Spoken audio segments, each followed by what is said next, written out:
Hello viewers, আসসালামু আলাইকুম। আজকে আমরা আলোচনা করব অনুক্রম ও ধারার মধ্যে পার্থক্য কী।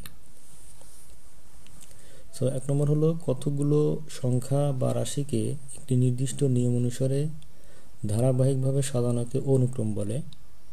অন্যদিকে কতগুলো সংখ্যা বা রাশিকে একটি নির্দিষ্ট নিয়ম অনুযায়ী প্রথম, দ্বিতীয় এভাবে সাজানোই হলো অনুক্রম, আর সেই অনুক্রমের পদগুলোর মাঝে প্লাস চিহ্ন ব্যবহার করলেই সেটা হলো ধারা।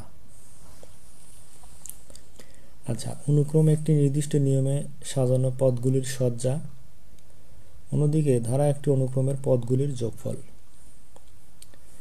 একটি অনুক্রমে প্রতিটি পদ নির্দিষ্ট নিয়ম বা সূত্র অনুযায়ী সাজানো হয়, অন্যদিকে একটি ধারায় একটি অনুক্রমের পদের যোগফল গ্রহণ করা হয়, যা শেষ পর্যন্ত সসীম বা অসীম হতে পারে।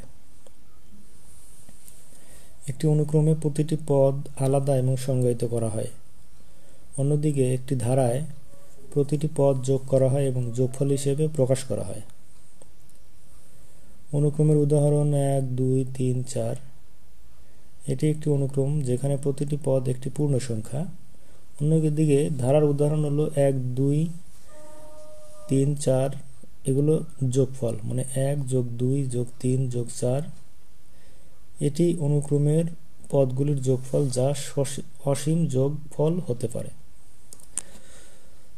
তো এটাই হলো অনুক্রম।